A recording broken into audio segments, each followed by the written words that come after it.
Eu queria iniciar dando um exemplo muito prático de uma questão aqui para vocês. Porque se tudo isso que a gente está fazendo não tiver com o objetivo de atender a população, de melhorar a qualidade de vida da população, de que a gente tenha melhor performance das nossas ações, né, não adiantou nada. Então, tudo isso é para a gente chegar, ter melhor performance, melhor uso do recurso público e melhorar a qualidade de vida das pessoas. O que eu queria ler para vocês é o seguinte: índice de meninas grávidas em São Paulo cai 52%. Índice de meninas grávidas em São Paulo cai 52%. O índice de meninas de São Paulo que se tornaram mães com idades entre 10 e 14 anos caiu 52%. Das meninas entre 15 e 19 anos, 43%. E aí vem aqui, Por que eu estou falando isso para vocês? Aí tem aqui, ó, soma de fatores. A gestão do prefeito Ricardo Nunes comemora e atribui a queda contínua das políticas públicas voltadas à contracepção e educação sexual e reprodutiva nas escolas. No ano passado, foram introduzidos 12.400 implantes contraceptivos subdérmicos em adolescentes, um incremento anual de cerca de 40%. Dados, informação.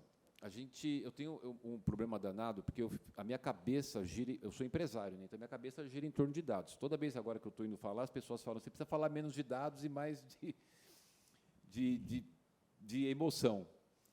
Mas eu não consigo imaginar nenhuma ação, nenhuma gestão, nenhuma política pública eficiente sem você ter os comparativos.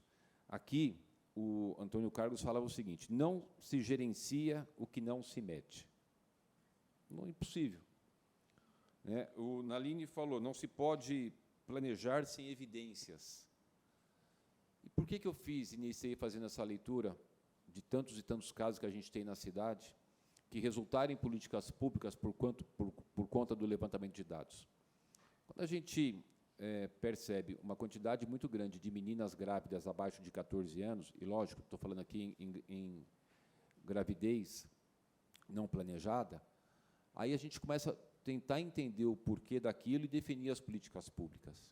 Como, por exemplo, colocar na nossa rede, nas nossas 471 UBSs, esse contraceptivo ele é um implante, então não precisa tomar o remédio todo dia.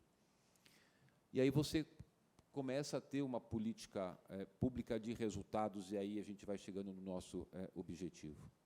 Quando a gente fala, por exemplo, nessa política pública ousada da substituição dos ônibus a diesel por ônibus elétrico, poderia ser hidrogênio, poderia ser outra coisa, mas o que tem hoje de tecnologia disponível, o ônibus elétrico, é porque a gente estava medindo que 62% da emissão de dióxido de carbono emitido na atmosfera aqui em São Paulo são provenientes dos 7 milhões de veículos e 1.200.000 motos. E metade de toda essa emissão é proveniente dos carros a diesel, dos ônibus. Então, é óbvio que nos cabe ali uma política pública de fazer essa substituição.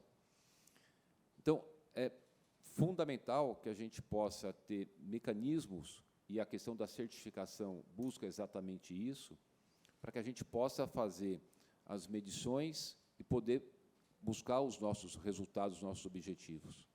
Agora, mais do que tudo isso, a gente até tem medições. Dei aqui o exemplo de algumas questões para vocês.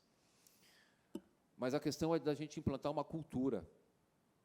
A gente ter, na administração, uma cultura de trabalhar buscando melhor performance, de ter monitorado os nossos procedimentos, de ter procedimentos que sejam evidenciados, que nos tragam resultado. Porque também eu já vi tanta gente escrever e fazer tanta coisa que não chega em lugar nenhum.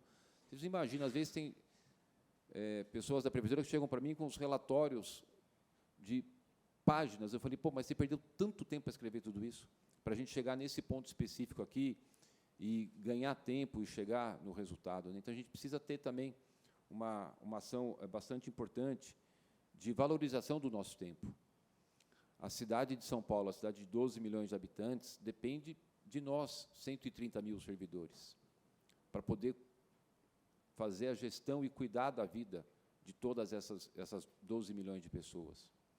E lembrando que é uma cidade que tem duas cidades dentro de uma cidade muito rica, né, já foram falados aqui alguns dados, Antônio Carlos falou do PIB, falou de riqueza, falou de uma série de questões, mas também é uma cidade, a outra cidade, que são duas cidades, muito pobre, que a gente tem volume gigantesco de mais de 2 milhões de pessoas no CAD único. E onde a gente tem, dentro desse número, um volume grande de pessoas ainda na situação de pobreza e de extrema pobreza. Até por conta disso, a gente está fazendo um grande programa, aliás, o maior programa habitacional da história da cidade. Fizemos muitas ações com relação à questão de drenagem, contenção de encostas, canalização de encostas, porque são residências que estão, muitas delas, colocadas em locais de risco. Estamos fazendo um grande programa de segurança alimentar, enorme, muito grande. Distribuímos 7.000 cestas básicas todos os dias. São 60 entidades que nós cadastramos, que distribuem cada uma 400 refeições. São 80 restaurantes que a gente compra 200 refeições por dia. São os serviços que a gente tem em parceria com o Estado, do Bom Prato, muita coisa. Só nos nossos centros de acolhimento para as pessoas em situação de rua, a gente distribui 81.000 refeições por dia, só nos serviços de acolhimento de pessoas em situação de rua, 81.000 refeições por dia. Ou seja, como é que você faz a gestão de tudo isso sem ter ferramentas que possibilite você fazer a identificação dos procedimentos para você melhorar a sua performance? Absolutamente impossível, né? A gente tem um volume grande. Você pega, por exemplo, São José dos Campos, tem 730.000 habitantes.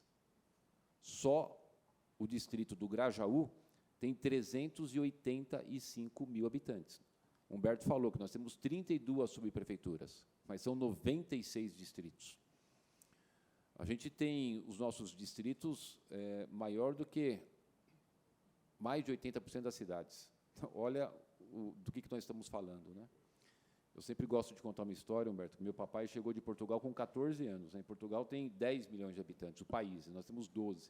Então, tudo aqui é muito grande, tudo aqui é de uma dimensão enorme. E as pessoas dependem de nós para poder ter a sua qualidade de vida melhorada. E a gente tem ganhado bastante prêmios de Smart Cities, estamos fazendo várias ações, como já foi dito aqui, a questão da telemetria dos piscinões, a questão do urano, a questão do sistema semafórico inteligente que a gente está colocando. Tem muita coisa que a gente avançou e está avançando, mas ainda tem muita coisa para fazer, muita coisa, muita coisa. E aí, quando a gente vai tratar, por exemplo, dessa questão da certificação, né, buscando ter, eu queria falar de novo, duas coisas fundamentais. Tem vários pontos importantes, mas tem duas que a gente precisa sair daqui com ela gravada, né, que é performance e indicativo. Performance e indicativo. Indicativo e performance. A gente precisa trabalhar com isso. Quando a gente vai pegando os dados, a gente vai colocando a nossa energia para aquilo que mais importa, a gente vai melhorar a nossa performance, vai melhorar o nosso indicativo.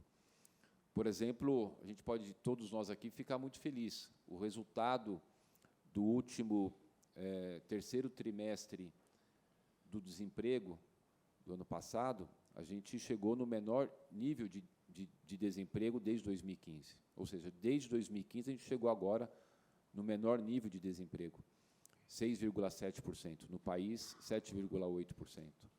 E aí, quando a gente vai pegar a informação e estratifica, o jovem de 18 a 24 vai para 14%. Tudo bem que no país passa de 20%, mas nos demonstra ali uma necessidade de ter um olhar específico para essa faixa etária. Quando a gente levanta os dados, que nós temos 440.000 nem, pessoas que nem estudam e nem trabalham, a gente precisa desenvolver políticas públicas para esse público. Como eu falei que a gente precisa definir e performar melhor nas políticas públicas na questão da gravidez de baixa idade. E aí, o que a gente fez? Uma série de cursos. A gente tinha milhares de cursos na prefeitura, mas poucos voltados para essa faixa etária, para os jovens. E aí, dentro da Secretaria de Cultura, né, foi feito o Rede da Hora, que aí tem um curso de DJ. Fala, nossa, curso de DJ? É, DJ. Curso de operador de som. Hoje tem podcast para todo canto para operar a mesa de operação de som. Curso... Eu não lembro muito, gente, esses cursos dos jovens, né? Eu já tenho 2 anos que eu não sou mais jovem, então... Mas voltado... Eu sou jovem há mais tempo. O seu cabelo mostra. Mas voltado para essa questão. Porque o que a gente só não pode, e lá na minha empresa, né, eu tenho todos esses ISO aí, o que a gente não pode é só falar o seguinte, eu tenho ISO e ser algo burocrático. Esse é o pior caminho, que aí a gente gastou um tempo enorme para fazer relatório, porque isso aí também enche as paciências, né? Tem que fazer relatório para caramba. Eles precisam fazer agora um procedimento e ter menos relatório, né? Mas é algo que nos demanda muito tempo para poder montar todas aquelas informações, mas não é isso que a gente busca, né? Bater no peito e falar, a cidade de São Paulo tem o ISO. A gente precisa bater no peito e falar o seguinte, a gente reduziu o desemprego para os jovens, a gente reduziu a gravidez para as meninas, nós reduzimos a questão da poluição, a gente ampliou a área de cobertura vegetal, nós melhoramos o emprego, a gente melhorou o número de pessoas vivendo em melhores condições. Então, é isso que a gente precisa desse processo. Por isso que eu fiz questão, né, eu estava com várias agendas hoje, eu desmarquei tudo ontem à noite para poder estar aqui, porque isso é fundamental para nós. Mas não é só ter a certificação. Se ter a certificação, é o que menos importa, né, do ponto de vista do resultado. O que importa é o que nós vamos fazer com isso. O que importa é o que a gente vai poder usar para melhorar a qualidade de vida das pessoas. Todos os dias eu falo para as pessoas da nossa equipe, a gente precisa acordar cedo e dizer o que é que nós vamos fazer hoje para melhorar a qualidade de vida das pessoas. O que é que nós vamos fazer hoje para melhorar a qualidade de vida das pessoas. Esse é o nosso grande desafio. E não dá para terceirizar. Isso, a responsabilidade é nossa, né? Esses 12 milhões de pessoas que vivem aqui, eles dependem de cada um de nós, para cuidar da vida deles. Somos nós que vamos definir onde é que a gente vai utilizar os 110 bilhões de orçamento. Como é que a gente vai aumentar a nossa arrecadação? Como é que a gente vai fazer frente às nossas demandas? E as coisas têm ido bem, né? A gente está conseguindo ter um bom desenvolvimento da cidade. Quando a gente pega aquela agência internacional, a FIT, e nos classifica de AAA, alto grau de investimento, baixo nível de endividamento, esse ano nós vamos ter 16 bilhões de investimento. Ano passado foram 14 bilhões. Ano retrasado, 8,5 bilhões. Então, olha, gente, 8,5 bi, 14 bi, 16 bi. Qual foi o maior investimento que São Paulo já teve fora esses anos? Foi lá em 2020, de 4,1 bi.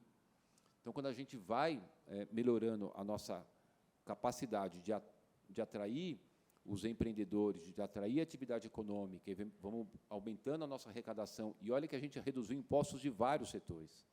E aí a gente vai, com esses recursos agora, fazendo atendimento à população. Agora, se a gente puder usar cada vez melhor esses recursos, a gente vai poder potencializar. Então, era essa a minha mensagem aqui. Por exemplo, agora, a gente está vivendo esse momento aí da dengue, e é óbvio que todas as informações que a Vigilância Sanitária foi tendo e foi me trazendo, e a gente foi desenvolvendo ações para que a gente pudesse fazer frente a essa epidemia, está aí o resultado. Infelizmente, chegamos em 19 óbitos na cidade de São Paulo, mas isso representa praticamente 1/3 proporcionalmente do que tem no país. A gente lamenta demais as 19, mas a gente pode, de uma certa forma, dizer que todas as nossas ações, né, possibilitaram que mais pessoas não morressem.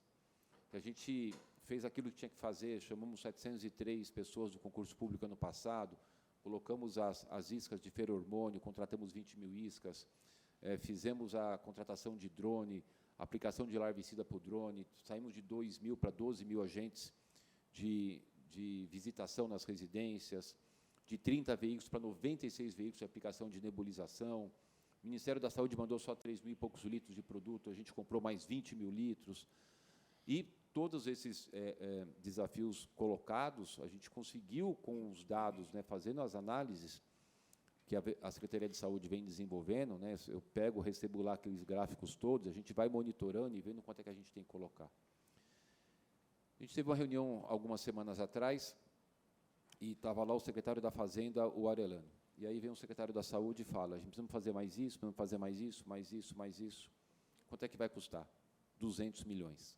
Aí o Aureliano fala, ele não fala, né? Eu falei, Aureliano, isso é para salvar a vida. Você se vira e libera os 200 milhões para o Zamarco.